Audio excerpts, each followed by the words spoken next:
Prime Minister Nikol Pashinyan in Yerevan, welcome to Hard Talk. Thank you. Hi. It's more than 2 years now since you swept into power with very high hopes for the so-called Velvet Revolution. When I look at Armenia today, it seems many Armenians feel that those hopes have been dashed. What has gone wrong?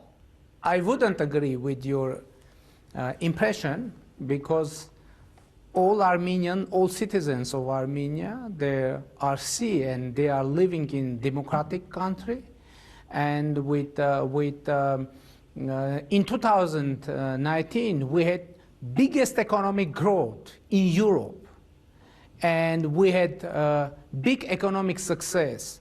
And our country made tremendous progress in all international ratings in terms of democracy, freedom of speech, independent judiciary, anti-corruption policy, and international magazines 2 years in a row recognized Armenia as a country of the year, like not only in terms of democracy, but in terms of economy as well.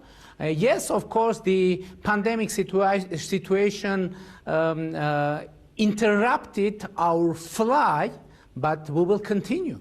Yeah, I want to talk flight. about the pandemic because I know it's been very difficult for Armenia to deal with it. But before we get to that, I want to look at one other aspect of your administration, which perhaps hasn't seen the change that some people expected. You came to power talking about finding a path to peace with Azerbaijan, and yet in the last month we've seen new fighting, new conflict in Nagorno-Karabakh. We've seen at least 17 military personnel killed on both sides.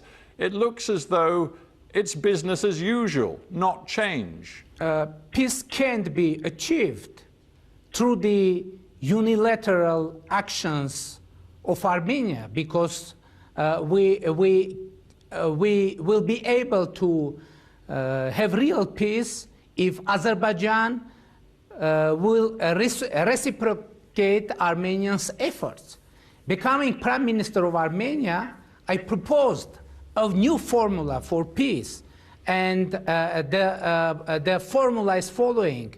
Any solution of Nagorno-Karabakh conflict should be acceptable for people of Armenia, for people of Nagorno-Karabakh, and for people of Azerbaijan. And I'm first Armenian leader ever saying that any solution of Nagorno-Karabakh conflict should be acceptable for Azerbaijani people too. But unfortunately, Azerbaijani president didn't reciprocate to my proposal. But actions speak louder than words, Prime Minister, and what we saw in mid-July was Armenian forces shelling villages across the line of conflict, and we saw, according to the Azerbaijanis, a 76-year-old civilian killed, which then, of course, produced a tit-for-tat response and the prolonged military clash.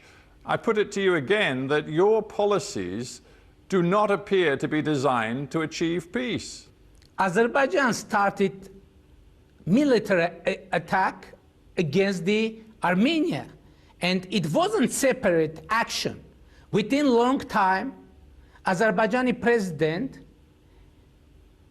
developed bellicose rhetoric saying that he is going to solve Nagorno-Karabakh conflict using military force. As a result of that bellicose rhetoric, Azerbaijani government is facing the challenge to explain their own society why they couldn't solve Nagorno-Karabakh conflict through force. You say that the Azerbaijanis started it, and they, of course, say that you started it. And I dare say I'm not going to resolve that on Hard Talk today. But what is quite clear is that you, over months, have taken a series of provocative actions which have heightened tensions in Nagorno-Karabakh. For example, why last year in August did you go to Stepanakert in Nagorno-Karabakh and make a speech saying Artsakh, which is what you call Nagorno-Karabakh, is Armenia, period, and then led a crowd in a chant, a nationalist chant of unification. That was clearly a provocation to Azerbaijan.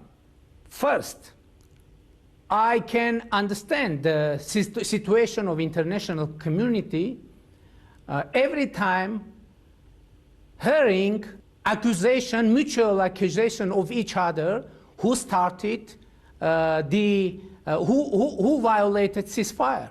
That's why, and this continues again and again within long time. And that's why we're proposing to establish international mechanisms for ceasefire, for investigating ceasefire violations.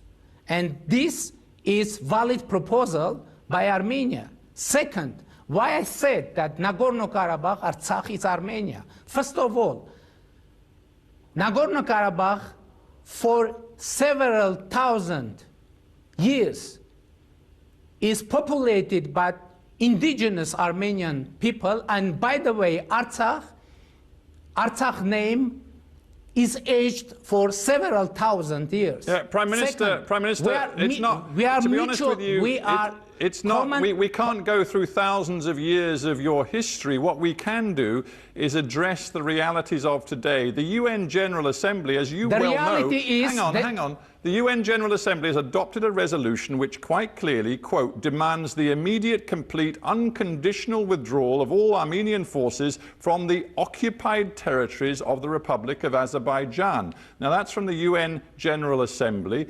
Under international law, your forces are a force of occupation. You choose to go there and talk about that territory being yours. You clearly are not a peacemaker. The document of UN Security Council didn't mention Republic of Armenia or Armed Force of Republic of Armenia. There is written about of Nagorno-Karabakh Armenians self-defending forces. It's first. Second, you proposed to look at reality. Reality is that in the moment of the start of this conflict, 18% of population of Nagorno-Karabakh were Armenians. And Azerbaijan tried to clean this land from Armenian, and conflict started from this moment. But my question, Prime Minister, is about how you make good on your initial promise to pursue peace. For example, I note that your government plans to build a new road from Armenia into Nagorno-Karabakh following a southern route which goes through a whole swathe of Azerbaijani territory. Now, a group of MEPs in Brussels who've looked at this plan and who specialize in Caucasus politics have described it as a violation of international law. It will symbolically entrench the illegal occupation of Nagorno-Karabakh. We very much deplore this initiative. Will you stop building that road? It isn't Armenian government to build any road in Nagorno-Karabakh. It's Nagorno-Karabakh government acting in the framework of interest of her own population. And you know, in Karabakh, people are living. Human beings are living, and they have needs for supplies, needs for food, needs for mobility. And Azerbaijan, by the way, is exercising the policy of isolation and blockade for Nagorno-Karabakh, and by the way, for Armenia too. Prime Minister, I began this interview by saying that you came to power with a revolution with very high hopes of change and reform. But on this issue of Armenia, its nationalist position on Nagorno-Karabakh, the strategy that you are pursuing, which looks, frankly, as though it doesn't have a meaningful peace element to it, you seem just like your predecessors. You don't seem any different. Where is the evidence that on this core issue for the Armenian people, you're bringing something different to the table? I won't agree with you naming our position nationalistic, because Armenians of Nagorno-Karabakh are under existential threat. And what are we proposing? We are proposing Azerbaijan to renounce any possibility of use of force for Nagorno-Karabakh conflict solution. We should agree on very simple formula. There is no military solution for Nagorno-Karabakh conflict. All right. Yeah, I understand the point you're making there. Let me just flip this debate around a little bit. You came to power after a career as a journalist, as a human rights defender, and you even spent some time in prison as a political prisoner. You care about human rights. So I wonder if to reach out to Azerbaijan and to indicate that you really are different from your predecessors, are you now prepared to say that in the past, particularly in the early 1990s and late 1980s, the Armenian forces committed some major human rights abuses, crimes of war inside Nagorno-Karabakh? Many independent observers have catalogued those crimes. Are you now prepared to acknowledge them and say sorry for them? Any war is a chain of tragedies. That's why we're saying that let's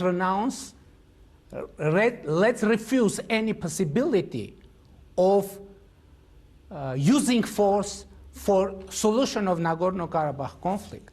And any peace is compromise. And Armenia always was ready and is ready for compromise. But from the other side, I'm asking you a very specific question. In the spirit of truth and reconciliation, are you now prepared to say sorry for example, the European Court of Human Rights catalogue of violations of human rights on the part of the Armenian military? Will you say sorry? European Court has similar catalogue on Azerbaijani atrocities. But I'm not talking to the Azerbaijanis, I'm talking to you. Let me to answer your question, please.